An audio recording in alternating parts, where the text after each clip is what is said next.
Good morning, students. First chapter of your syllabus, science syllabus, which is chemical reactions and equations.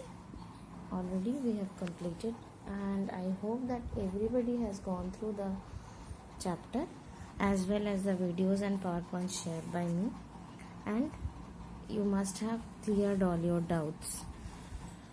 Once we have gone through the first chapter, it's completed. Then we will start off with the next chapter, which is acids, bases and salts today. We will do a little bit just introductory part of this chapter today, and then next day we will start off with the chapter in details. Acid basis और salts में से पहले तो acid और base क्या है यही हमें जानना है. इसके बारे में थोड़ा बहुत आइडिया ऑलरेडी हम लोग कर चुके हैं. क्लास 7 में you had a chapter where the properties some properties of acids and bases we have learned. What we have learned mainly is acid. It is something which has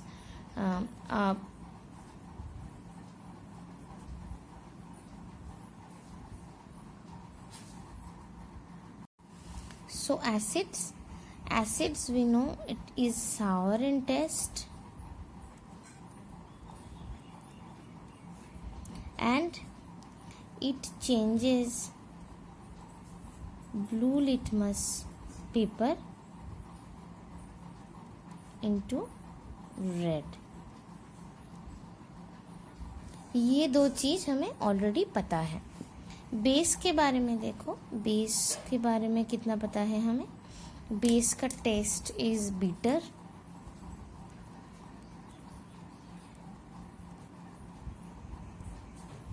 and अगर हम red litmus को देंगे change हो जाएगा blue में in presence of base. Right. ये दोनों चीज एसिड और बेस के बारे में हमें पहले से पता है.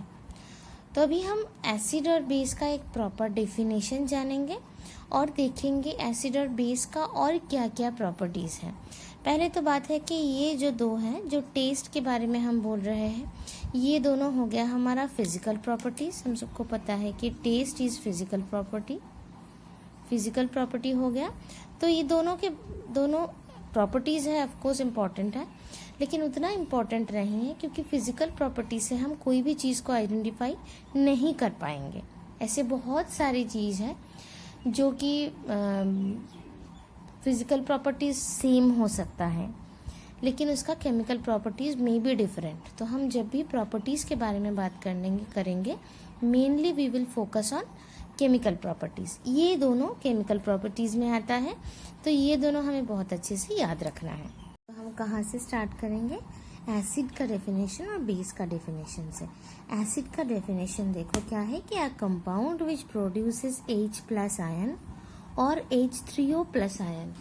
H3O+ आयन क्यों यहाँ पर लिखा हुआ है? I will explain it to you.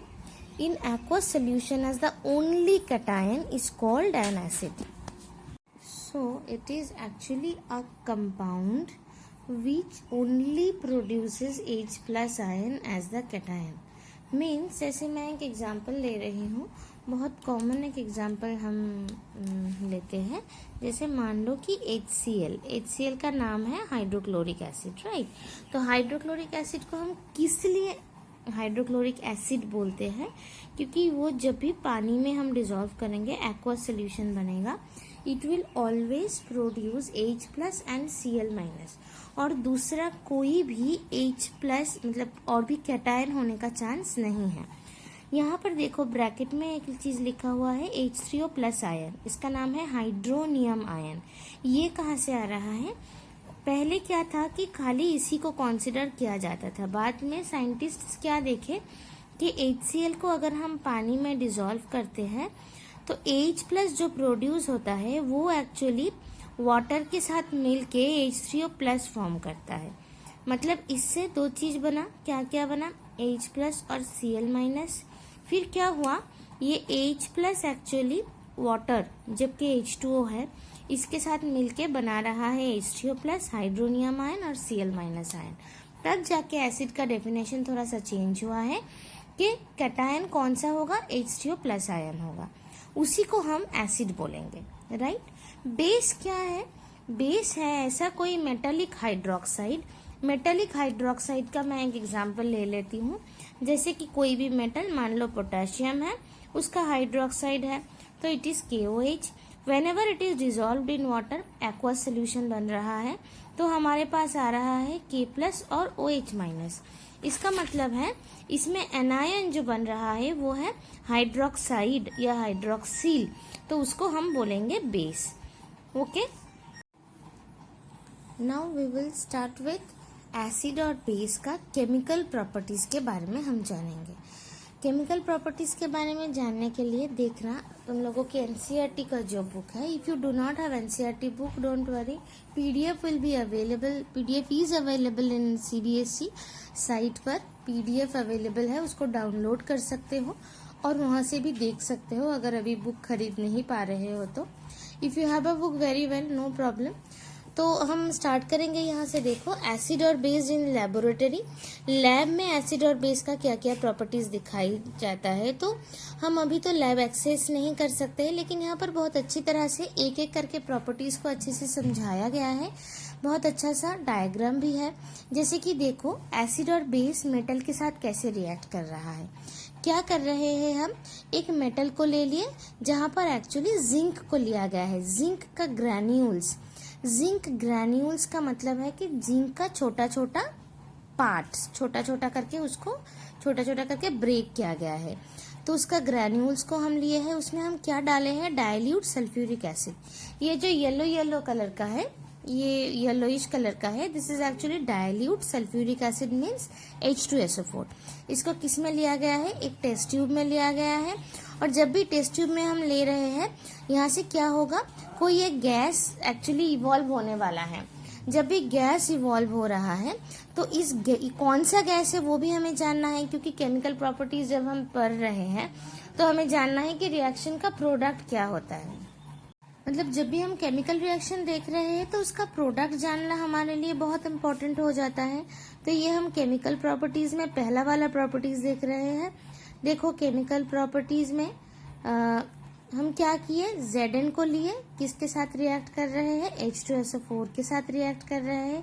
Dilute sulphuric acid है, ये है जिंक ग्रैन्यूल। से क्या हो रहा है हम देखते हैं, कुछ एक गैस निकल के आ रहा है। You remember in last chapter, हम लास्ट चैप्टर में केमिकल रिएक्शन का 5 मतलब साइंस देखे थे, क्या क्या साइन होना चाहिए केमिकल रिएक्शन का। उसमें से एक साइन था कि जहां पर इवोल्यूशन ऑफ गैस होता था, ये वो वाला केमिकल रिएक्शन है। तो ये गैस को देखने के लिए हम यहाँ पर एक्चुअली एक डेलीवरी ट्यूब, मतलब एक बेंट ग्लास ट्यूब का लगाए हैं। यहाँ पर एक कॉर्क डाला हुआ है। ये कॉर्क डालने का मतलब है कि गैस जब निकलेगा तो इसके पास ऑप्शन खाली यही है कि ये डेलीवरी ट्यूब की तरफ ही जाए और कहीं जाने का ऑप्शन नहीं है। तो ये गैस जब निकल के आ रहा है, ये गैस को हम क्या किए, सोप सोल्यूशन में लिए। सोप सोल्यूशन में लेने का मतलब है कोई भी solution, you can also take water also here. So whenever you will pass the gas through a liquid, हमको क्या दिखाई देगा, बबल्स दिखाई देगा, राइट। बबल्स दिखाई देने का मतलब है कि गैस निकल के आ रहा है। हम सोप सोल्यूशन में इसीलिए लिए, अगर हम सोप सोल्यूशन के बीच में से गैस को निकालते हैं तो ये जो बबल होगा, ये सोप की तरह, सोप के अंदर में हाइड्रोजन फिल होके, हाइड्रोजन एक्चुअली तैयार हो रहा है, प्रोडक्ट प्रोड्यूस हो रहा है, तो वो एक्चुअली सोप की बबल के अंदर होके ऊपर जाएगा। अगर हम यहाँ पर सोप की जगह नॉर्मल एक्वा सोल्यूशन लेते तो क्या प्रॉब्लम होता, अंदर में तुमको बबल्स दिखाई देता, अंदर में बबल्स ऑब्वियसली दिखाई देता, लेकिन बाहर में आके कोई बबल्स दिखाई नहीं देता, क्योंकि गैस वो निकल के मिक्स हो जाता है एयर में। तो यहाँ पर अगर हम सोप बबल्स ले रहे हैं तो सोप बबल्स के अंदर क्या है, हाइड्रोजन गैस है, तो वो हाइड्रोजन गैस बाहर निकल के आ रहा है। What we will do is, ये जो हाइड्रोजन है, इसको हाइड्रोजन है, इसको हम कैसे आइडेंटिफाई करेंगे, ये दूसरा भी कोई गैस हो सकता है। हम यहाँ पर अगर एक कैंडल को पकड़ के रखते हैं तो the candle will be in burning, और वो जो बर्निंग कैंडल जो है वो जब भी सोप बबल की तरफ आएगा, कांटेक्ट में आएगा। सोप बबल के अंदर हाइड्रोजन गैस है, इसलिए वो पॉप साउंड करके वो बर्स्ट हो जाएगा या बर्न करेगा। हमको क्या दिखाई देगा कि the gas is burning with a pop sound, that is the chemical property of hydrogen. तो हमें इतना समझ में आएगा कि हाइड्रोजन प्रोड्यूस हुआ है। इसका मतलब है जब हम जिंक और H2SO4 का रिएक्शन कर रहे हैं, हमें मिल रहा है हाइड्रोजन प्लस H2SO4, जो कि हाइड्रोजन के ऊपर ऐसे अपसाइड एरो देने का मतलब है कि इवोल्यूशन ऑफ गैस हो रहा है। तो gas is coming out from the solution, from the acid.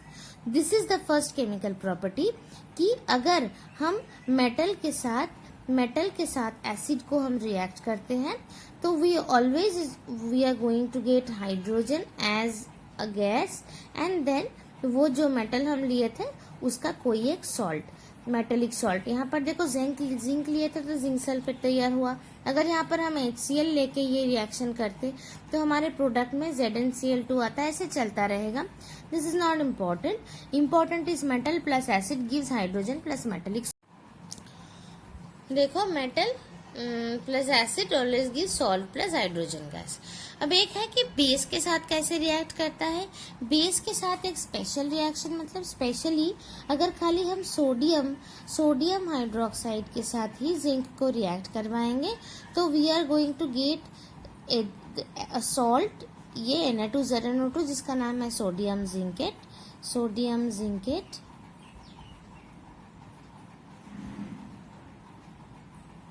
और हाइड्रोजन।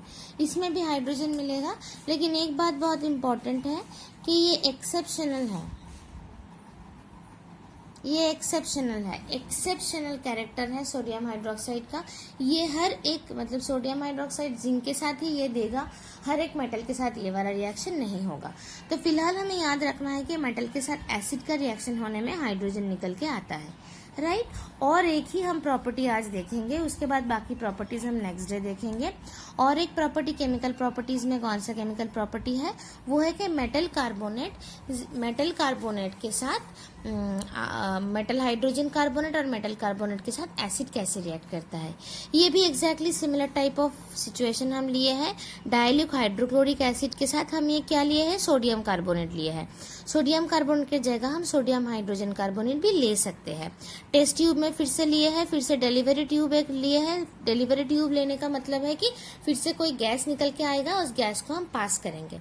ये जो गैस निकल के आ रहा है इसको हम किससे पास करेंगे, हम कैल्शियम हाइड्रोक्साइड सोल्यूशन से पास करेंगे। क्यों, ये हम सबको पता है। कैल्शियम हाइड्रोक्साइड सोल्यूशन अगर कार्बन डाइऑक्साइड के कांटेक्ट में आते हैं तो उसमें एक प्रेसिपिटेट फॉर्म होता है, जो कि कैल्शियम कार्बोनेट का प्रेसिपिटेट फॉर्म होता है। इसीलिए हम बोलते हैं कि लाइम वाटर मिल्की हो जाता है। लाइम वाटर कौन है, कैल्शियम हाइड्रोक्साइड है। उसको मिल्की होने का कारण क्या है कि उसमें एक प्रेसिपिटेट फॉर्म हो जाता है, तो वो थोड़ा सा मिल्क जैसा दिखाई देता है। इसका भी रिएक्शन मैं लिख रही हूँ, जैसे कि हम सोडियम कार्बोनेट को लिए हैं, सोडियम कार्बोनेट के साथ हम HCl को रिएक्ट करा रहे हैं। ये वाला रिएक्शन में ही देखो, तो we are going to get NaCl। ये एक एक्वा सोल्यूशन, ये सोल्यूशन में रह जाएगा टेस्ट ट्यूब में। कार्बन डाइऑक्साइड निकल के आएगा और water will remain in the test tube. Carbon dioxide will come out. जो कार्बन डाइऑक्साइड को हम क्या कर रहे हैं, कैल्शियम हाइड्रोक्साइड जो कि लाइम वाटर है, इसको हम लाइम वाटर बोलते हैं। लाइम वाटर इस कैल्शियम हाइड्रोक्साइड से पास कर रहे हैं। तो you will be able to see a precipitate of calcium carbonate. ये जो कैल्शियम कार्बोनेट का प्रेसिपिटेट आया, इसको हम डाउनवर्ड एरो से दिखाते हैं। प्रेसिपिटेट का मतलब है कि डाउनवर्ड एरो, इसका कलर है व्हाइट, इसीलिए हम ऐसे बोलते हैं कि लाइम वाटर टर्न्स मिल्की। अगर यही लाइम वाटर से ये वाला रिएक्शन में हम एक्सेस कार्बन डाइऑक्साइड पास करते हैं तो ये जो मिल्कीनेस था, जो प्रेसिपिटेट था, it will again become clear. वो मिल्कीनेस हट जाएगा और फिर से ट्रांसपेरेंट सोल्यूशन हमें मिलने वाला है। वो कैसे होता है, देखो कैल्शियम कार्बोनेट यहाँ पर फॉर्म हुआ था, कैल्शियम कार्बोनेट, और उसमें से हम ज्यादा एक्सेस कार्बन डाइऑक्साइड को पास कराए तो ये जो कैल्शियम बाइकार्बोनेट बना, ये एक्चुअली सॉल्यूबल होता है। सॉल्यूबल होने का मतलब है कि जो सोल्यूशन था वो ट्रांसपेरेंट बन जाएगा। तो इसको हम समराइज कैसे कर सकते हैं? मेटल कार्बोनेट या metal hydrogen carbonate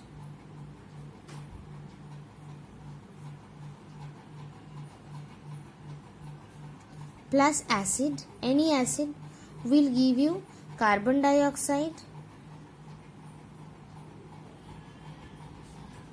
salt and water. इसको हमें बहुत अच्छे से याद रखना है, क्योंकि ये जो कार्बन डाइऑक्साइड का लाइम वाटर के साथ जो मिल्की होने का फॉर्मेशन है, ये समटाइम्स एग्जाम में आता है.